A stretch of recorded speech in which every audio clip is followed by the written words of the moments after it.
اب ایک مسئلہ سنیے، پوائنٹ کی بات آپ،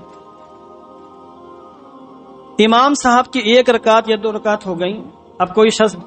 بعد میں آیا، اس کی رکعت فوت ہو گئی، تو عام طور سے لوگ یہ جانتے نہیں ہیں کہ سلام پھرنے کے بعد مقتدی جو رکعتیں پڑھتا ہے، 1 رکعت یا 2 رکعت، یہ کون سی رکعت ہوتی ہیں؟ مثلا ظہر کی نماز ہم نے پڑھائی یا عشاء کی نماز ابھی ہم نے پڑھائی، اور کسی کی 2 رکعت چھوٹ گئی میرے ساتھ، میرے سلام پھرنے کے بعد اس نے 2 رکعت نماز پڑھی، تو یہ 2 رکعت نماز جو پڑھی، یہ کون سی رکعت پڑھی اس نے؟ اور امام کے ساتھ یعنی میرے ساتھ جو تیسری اور چوتھی رکعت پڑھی اس نے، تو یہ اس کی کون سی رکعت تھی؟ اس بارے میں امام اعظم ابو حنیفہ رضی اللہ تعالیٰ عنہ کا موقف یہ ہے کہ انسان جماعت میں جس رکعت کے ساتھ شریک ہوتا ہے وہ رکعت اس کی پہلی رکعت ہوتی ہے، امام کے ساتھ جس رکعت میں شریک ہوا ہے وہ رکعت جماعت کے اعتبار سے پہلی ہے،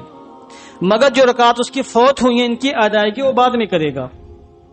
2 رکعت نماز کسی کی امام کے ساتھ چھوٹی ہیں تو اب سلام پھیرنے کے بعد 2 رکعت نماز جو پڑھے گا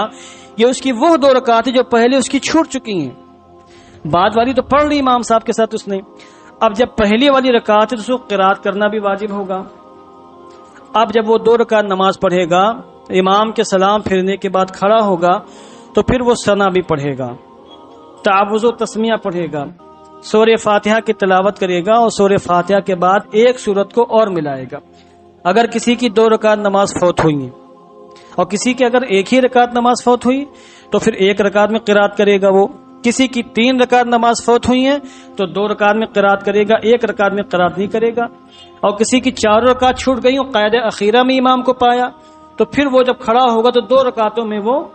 تلاوت کرے گا اور 2 رکعتوں میں صرف سورہ فاتحہ پڑھ لے یا خاموش رہے۔ تو یہ حکم شرع میں نے بیان کر دیا۔ اب ایک حضور نے بہت اہم بات ارشاد فرمائی جو یہاں تو نہیں ہے بلکہ مسلم شریف کے اندر موجود ہے، انسان کیوں تیز دوڑتا ہے؟ تاکہ اس کی نماز کا ثواب کم نہ ہونے پائے، نماز کا ثواب فوت نہ ہونے پائے، تو حضور نے بشارت دے دی۔ دیکھیے بشارت کیا ہے، وفی روایت لمسلم، امام مسلم کی روایت میں یوں ہے، فإن أحدكم، یعنی اسی حدیث پاک کے آخر میں یہ ہے، فإن أحدكم إذا كان يعمد إلى الصلاة فهو في صلاة، دوڑنے کی حاجت نہیں ہے، نماز شروع ہو جائے دوڑنے کی حاجت نہیں، کیونکہ تم میں سے کوئی شخص جب نماز کا ارادہ کر لیتا ہے تو جس وقت سے ارادہ کرتا ہے اسی وقت سے اس کی نماز شروع ہو جاتی ہے اور نماز کا ثواب اس کو ملنے لگ جاتا ہے۔ اب ایک انسان گھر سے وضو کر کے چلا نماز کے ارادے سے، تو یہ نہیں کہ مسجد میں آئے گا نماز شروع کرے گا تب ثواب شروع ہوگا، نہیں، وہیں سے نماز کا ثواب شروع ہو گیا۔ تو کتنی عظیم بشارت ہے۔ اب یہ ہمارے اور آپ کے اختیار میں ہے کہ ہم ثواب کو جتنا زیادہ دراز کرنا چاہیں کر لیں،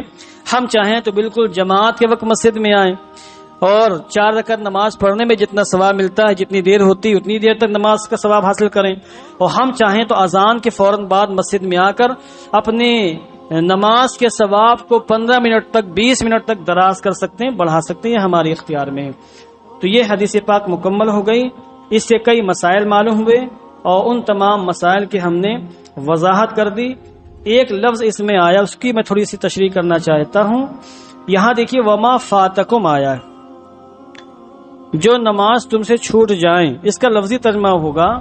کہ نماز کی جو رکعتیں تم کو چھوڑ دیں، یعنی یہ کہنا بے ادبی کہ ہم نے نماز چھوڑ دی اور نماز کی رکعتیں چھوڑ دی، یہ نہ کہیں، اردو میں یوں کہیں کہ نماز نے ہم کو چھوڑ دیا،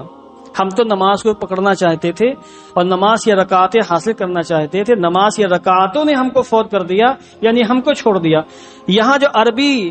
قاعدے کے لحاظ سے ترجمہ ہوگا وما فاتکم کا، اس کا ترجمہ یہی ہوگا کہ نماز کی جن رکعتوں نے تم کو چھوڑ دیا، نماز کی جن رکعتوں نے تم کو فوت کر دیا،